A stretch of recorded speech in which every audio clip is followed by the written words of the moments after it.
buenos días, muy buenas tardes, muy buenas noches y muy bienvenidos a esta nueva singladura de La Voz.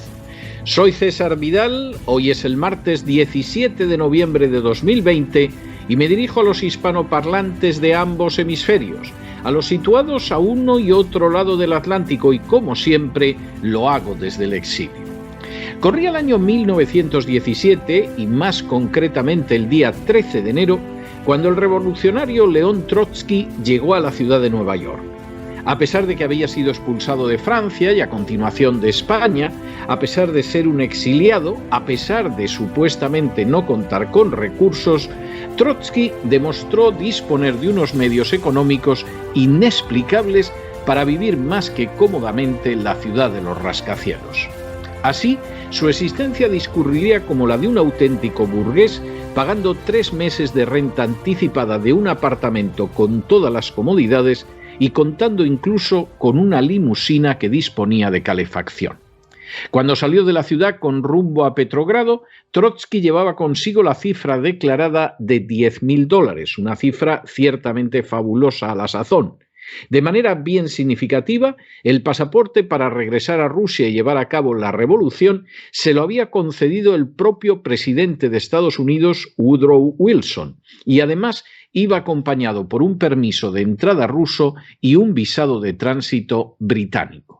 De manera nada sorprendente, tanto el comité Overman del Senado como la legación norteamericana en Estocolmo formularon sendas preguntas sobre las razones que había para proporcionar ayuda a un revolucionario que no había ocultado sus intenciones y que además iba a sembrar el desorden en un aliado como lo era Rusia en aquel momento en plena Primera Guerra Mundial. Años después, la propaganda de Stalin acusaría a los agentes de Trotsky de servir a los intereses del capitalismo. Con los matices que se desee, la acusación no estaba desprovista de base. Trotsky recibió una ayuda más que notable para regresar a Rusia de Wall Street y de los gobiernos, nada proclives al bolchevismo, de Estados Unidos y Gran Bretaña. Desde luego, no deja de ser un aspecto digno de consideración que los principales dirigentes bolcheviques llegaran a Rusia de la mano del Imperio alemán o del capitalismo norteamericano. En las últimas horas hemos tenido nuevas noticias sobre el desarrollo de la situación política en Perú. Sin ánimo de ser exhaustivos, los hechos son los siguientes. Primero, en Perú, con un respaldo innegable de Soros, el presidente Vizcarra intentó incluir en el seno del Tribunal Constitucional a organizaciones como las de Soros, lo que habría implicado una acción inconstitucional que habría entregado la nación a la agenda globalista. Segundo, al producirse una negativa del legislativo a someterse a los planes globalistas de Vizcarra, el presidente lo disolvió en lo que fue un auténtico golpe de Estado que seguía los dictados de la agenda globalista, pero que fue ocultado de manera resuelta por la mayoría de los medios de comunicación. Tercero, a continuación, Perú sufrió la peor gestión de la crisis del coronavirus, con la excepción de la protagonizada en España por el gobierno socialcomunista de Pedro Sánchez. Cuarto, finalmente, hace apenas unos días, tras una acumulación de indicios de culpabilidad que lo convertían en moralmente incapaz, el presidente Vizcarra fue destituido de su puesto por una aplastante mayoría del legislativo peruano. Este hecho se llevó a cabo de manera totalmente legal. Quinto, a pesar de su legalidad, la acción del Parlamento fue cuestionada por la OEA y por la Conferencia Episcopal, y mientras se esperaba el dictamen del Tribunal Constitucional, los medios fueron agitando a la opinión pública a la espera de que las calles se convirtieran en un clamor contra la destitución del globalista Vizcarra. Sexto, de manera bien reveladora, apenas unas horas antes de su destitución, el gobierno peruano había decretado la apertura de los lugares de culto, pero obligando a las distintas confesiones a utilizar lenguaje inclusivo, una práctica ridícula y bochornosa en la que ya había incurrido meses atrás el arzobispo de Lima y primado del Perú, Monseñor Carlos Castillo, en el curso de una misa de especial relevancia. Séptimo, todo esto sucedía en paralelo a la visita a Perú de Robert Malley, el asesor personal de George Soros para Hispanoamérica. Octavo, Robert Malley ha mantenido también encuentros por cuenta de George Soros con distintos presidentes hispanoamericanos, como fue el caso del colombiano Iván Duque, con el que se reunió en octubre del año 2018. Noveno. En medio de esta situación, Manuel Merino, el nuevo presidente interino, un dirigente de la derecha clásica con una visión pro familia y pro vida, se fue encontrando crecientemente aislado. De hecho, la conferencia episcopal le negó expresamente el respaldo y otras instancias prefirieron esperar a que se aclarara la situación para definirse. Décimo. De manera paralela a lo sucedido en otros lugares con anterioridad, tanto dentro como fuera de Hispanoamérica, en el curso de las manifestaciones convocadas en contra de Merino hubo muertos que fueron automáticamente atribuidos a las fuerzas policiales, aunque todo indica que su muerte fue causada por los que habían provocado los desórdenes. Undécimo. En medio de esta situación, Merino, el presidente interino, se encontró sin apoyos y ante las muertes optó por dimitir antes de que se cumpliera una semana de su mandato. Se producía así una situación similar a la de otras naciones en las que ha actuado la subversión financiada y dirigida por George Soros. Duodécimo. Para sustituir a Merino fue propuesto el nombre de Rocío Silva Santiesteban Manrique, una de las 19 parlamentarias que votaron en contra de la destitución o vacancia de Martín Vizcarra. 13. Rocío Silva se ha definido como marxista gramsciana y feminista fridocaliana, pero sobre todo cajamarquino-piurana. 14. Igualmente, Rocío Silva ha tuiteado frases como la que afirma que la propiedad es un robo. 5000 años lo demuestran. La propiedad es el suicidio de la sociedad. Suprimid la propiedad conservando la posesión y con esta modificación habréis eliminado el mal de la tierra. 15. Igualmente, Rocío Silva se ha jactado de que en América Latina las mujeres han sido aguerridamente marxistas, poniendo como ejemplo a la terrorista Augusta Latorre, que organizó en Lima el primer comité femenino de Sendero Luminoso, a Tania, la compañera de Che Guevara, o a la comandanta Ramona. 16. Rocío Silva fue rechazada por un escaso margen en el legislativo peruano y se articuló entonces una nueva alternativa de izquierdas encabezada por el portavoz de la bancada del Partido Morado, Francisco Sagasti. 17. De manera bien significativa, Sagasti se impuso, entre otras razones, porque no llegó a articularse una alternativa conservadora. 18. A la espera del dictamen del Tribunal Constitucional, Sagasti asumirá la presidencia del Perú hasta el 28 de julio del año 2021. Cuenta, pues, con más de medio año para gobernar intentando imponer la agenda globalista. 19. Aunque Sagasti es presentado como un hombre de centro, la realidad es que su posición es de izquierda. Es notorio, por ejemplo, cómo Sagasti utiliza el ridículo lenguaje inclusivo y, por añadidura, globalista. 20.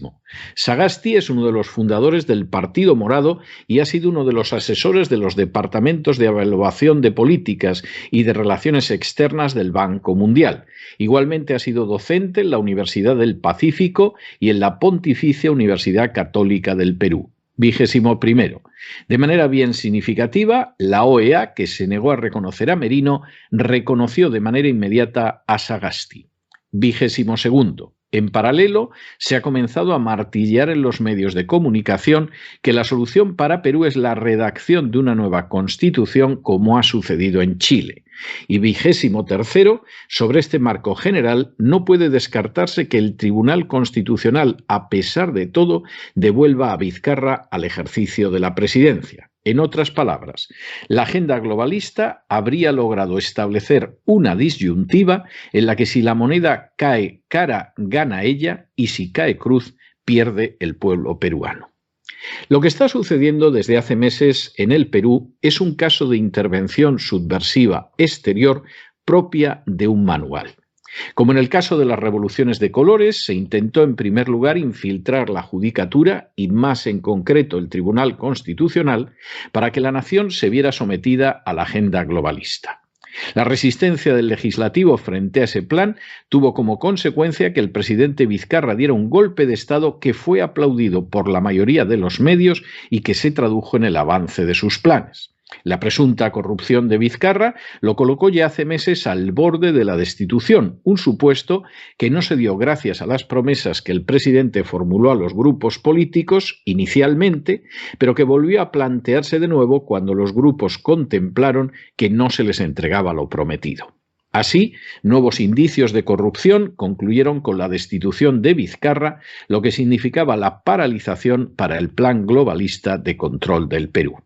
Semejante situación fue rechazada por la jerarquía católica, así como por instancias, incluida la mayoría de los medios de comunicación, que se encuentran en el bando de la agenda globalista. De manera bien significativa, Merino, un católico, conservador, provida y profamilia, carente de preparación para enfrentarse con la agenda globalista, se sintió abrumado por la tensión en las calles que incluyó varios muertos y decidió abandonar su cargo sin haber estado siquiera una semana en el mismo. La rendición de Merino abrió la puerta de par en par para que la agenda globalista rematara su plan en Perú. En paralelo a la presencia en el país de Mali, el hombre de Soros en Hispanoamérica, el siguiente paso fue intentar que ocupara la presidencia una mujer de extrema izquierda totalmente entregada a la agenda globalista e incluso apoyada por George Soros. La derrota por poco de esta mujer no fue seguida por la articulación de una alternativa constitucionalista, sino por el contrario por una nueva alternativa de izquierdas encarnada en un personaje estrechamente vinculado con la agenda globalista y que utiliza de manera habitual el lenguaje inclusivo. Hasta mediados del año próximo, Sagasti sería presidente e intentaría ahormar el Perú dentro de los planes de la agenda globalista. Todo ello, naturalmente, si es que el Tribunal Constitucional no acaba dando la razón a Vizcarra, con lo que éste regresaría al poder. En cualquiera de los dos supuestos, el plan de la agenda globalista se revela como un hábil lanzamiento de moneda al aire en el que todo está preparado para que si sale cara gane la agenda globalista y si sale cruz pierda el pueblo peruano. Una u otra opción favorecerían los planes de la agenda globalista. Las conclusiones que hay que extraer de este proceso que sufre el Perú son claras y debe asumirse con total honradez. Primero, la agenda globalista, de la que Soros es uno de los iconos, tiene como intención clarísima convertir las repúblicas de Hispanoamérica en simples protectorados. Segundo, la conversión de las naciones de Hispanoamérica en protectorados tendrá consecuencias perversas sobre sus libertades y su desarrollo económico. Las primeras desaparecerán y el segundo se verá frenado. Tercero, en esa acción de la agenda globalista resultan esenciales para el triunfo el respaldo de una izquierda que actúa como tonto útil de la subversión, la existencia de una derecha que es incapaz de reaccionar frente a la situación porque va más allá de su experiencia política, la conducta de una jerarquía católica que de manera descarada defiende e impulsa esa agenda globalista de acuerdo con las órdenes recibidas del mismo Vaticano, la acción de unos medios de comunicación que de forma mayoritaria sirven a la intoxicación informativa de la población, la intervención de un asesoramiento subversivo internacional que deriva de las organizaciones de George Soros, aunque no solo de ellas, y la desorientación de fuerzas que creen que, por ejemplo, la defensa de la vida y de la familia se puede abordar de manera efectiva sin entrar en el desarrollo global de la agenda globalista, cuando la realidad es que resulta totalmente imposible.